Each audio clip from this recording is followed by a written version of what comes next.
Well, thank goodness. Welcome to the Let's Go Live show. We are live. I didn't think we were going to be live. I don't know what happened there. So we'll have to have a test. But welcome to the Let's Go Live show. And I'm Jane Gardner, and welcome. A little bit late, but I am here in order to do the show today. And it is all about goals for your show. So we are going to be talking about the goals, and we are just wondering how we're doing. So yes, I think we're fine. So let's get started, and let's go and look at the goals and which type of live streaming broadcasting software you might be thinking of purchasing and committing to. And it depends on what you do. So let's go to our presentation, your live streaming goals for your business. And we are going to skip and say hello. I'm Jane Gardner. I work with my husband in our structural engineering firm. And today is a work day for half the day. So we are working in a few minutes. So we will keep moving here. In 2018, I got interested in TV. And I have 6 TV channels on Roku and 4 on Fire TV because they decided they didn't want us. We didn't want to give it. So the Visibly Broadcasting TV network, it's all about business and purpose and inspiration and business women. So we are going to look at the goals for what happened to my goals? What we're covering today? We're not covering this today, so what happened to my presentation? So my presentation is not here, darn it. Nope, that's my old presentation. I saved a new presentation, and I did that presentation, and I didn't save that presentation. Looks like... Oh, sorry, I shouldn't flip that while you're watching, because it'll give you a headache. So let's go and get my old version of it and just go through it. I don't know what happened to it, but there you go. When you rush, you rush. When you don't rush, you don't rush. So we will go back and excuse my white. Oh yeah, I also have to change this. So this is what having broadcasting software is. It's very flexible. You can quickly change your screens. Obviously you don't want to do it this way. You want to do it the proper way. But since we want to continue on and do this, and we want to use this in a course, we might as well just do it and get it done. So today's episode is episode matching platforms to your goals, depending on what you do. If you're a coach, a gamer, a speaker, or a podcaster, you will have different goals for why you want to use your platform. So we are going to talk about matching your goals to your right live stream destination. There is a different one for coaches and consultants that might work better for them than one for gamers. And then a live streaming software for speakers and presenters might work better than the one for podcasters. So we are going to look at that today. And we are going to look at for coaches and consultants. So some of the best platforms to broadcast on for coaches, it depends on your audience always. Facebook Live, you can broadcast. You can't use multi-streaming for groups, but you can actually, I think, live stream privately to your group still using Facebook Live. You can also use LinkedIn Live. I hope I'm there. Hello. And YouTube Live. Hopefully I'm there. And then you can use software like StreamYard and Restream to multi-stream to these various platforms depending on your audience.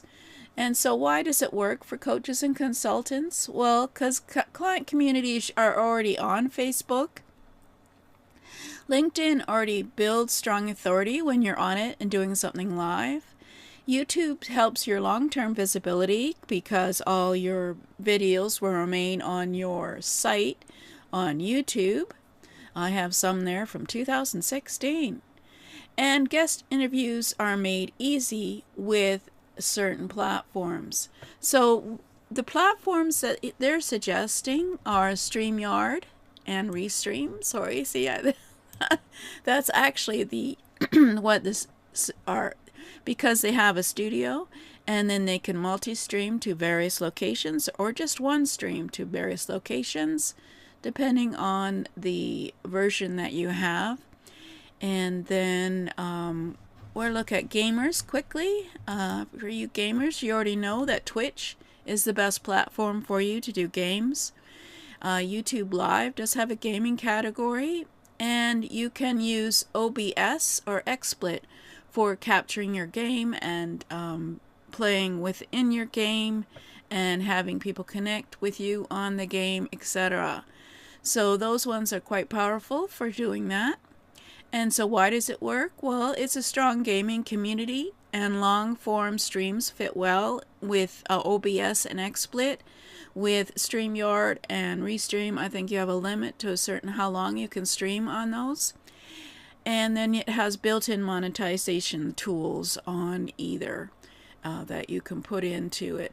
Because, of course, a gamer wants to be able to continue gaming if he can get paid. So that is basically more for making sure that they get monetized. And then we have for speakers and presenters, the best platforms are for authority is LinkedIn Live. For long-term authority, we have YouTube Live. Now you can use Ecamm on Mac, or you can use StreamYard for Windows, and I'm not sure if you can use Mac for that. And you can use Restream for wider reach. So StreamYard you could use fairly easy to do guest interviews. And why? Because of course you have a professional audience on LinkedIn who want to, and you want to talk to your audience, or you want to have guests come in and be interviewed. So YouTube will boost your replay and your SEO because it's on there long term. And you can make clean scene layouts for keynote speakers using StreamYard and Ecamm on Mac. And of course you can do that also on XSplit, but we could talk about that later when we're going in more detail. This is an overview that is of our different types of businesses. Now for podcasters, the best platforms right now, you can finally do video YouTube Live, a video on YouTube Live as a podcaster, as well as podcast audio with scenes on the audio podcast. You can of course use Facebook Live as a platform.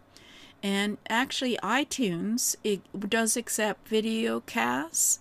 Now you can't do it live streaming iTunes, but the videos that you create can go on iTunes as a video cast.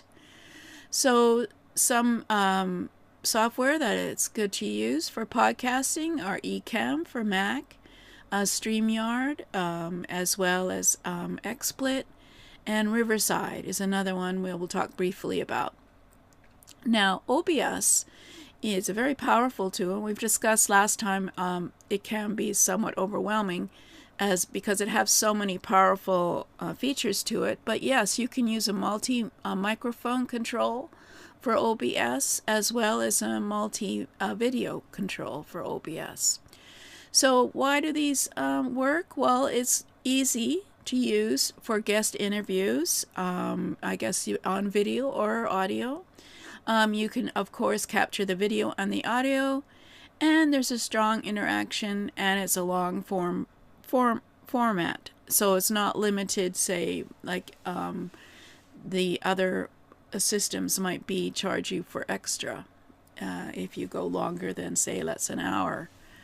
So yeah, it's those are some of the ideas and different goals for different platforms. You can choose the best fit for your type of content.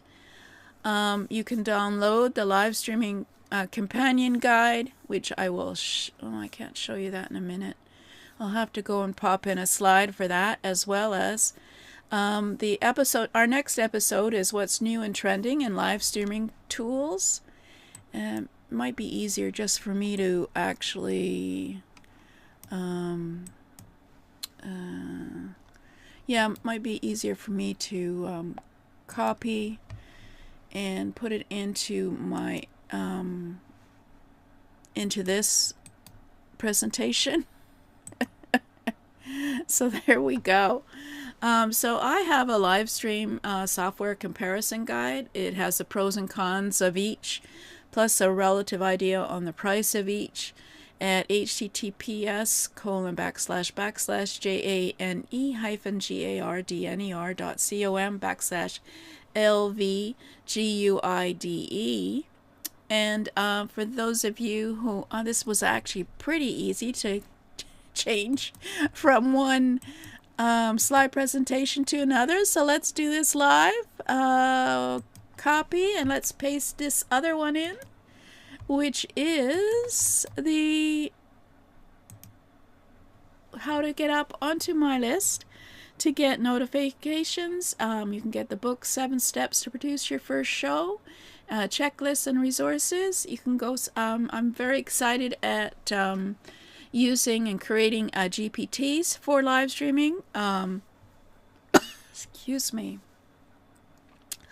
One of the exciting things that's coming up is that I have, using AI, I have a 90-day promo calendar that I've made for this season, and if I use it, it would actually be quite nice. But I have some GPTs that will work for live streaming as well, to make it easy for you to live stream as well as to make content. So we will be talking about that as we go along, because AI is becoming more relevant to live streaming as well. So thank you for listening. This has been a bit chaotic. I don't know what, I must have not saved my presentation after I finished it, and it just went back to the old presentation. I mean, you know, I've got a list of things that I do wrong. I should probably do a post on that, but if people knew all the things that could go wrong with these, they may not do it. But really, it's quite easy. Once you have a nice live streaming broadcasting, let me see if I've got anything here. Not really. Let's see. If we just sum this up and say, what are some of the, if you had good broadcasting software like I have, which is a lot more powerful than I'm actually using it for, then we would be able to match your goals for what you're doing and make it way easier for you to do presentations, to do trainings online, catch people and in leads, etc. So yeah. You can match your goals, and I always like to play around and show you that it is very easy to change things. See you next time. Oh, next time is what's new and trending in live streaming tools. That's actually quite exciting. There's a lot of things coming up, especially using AI.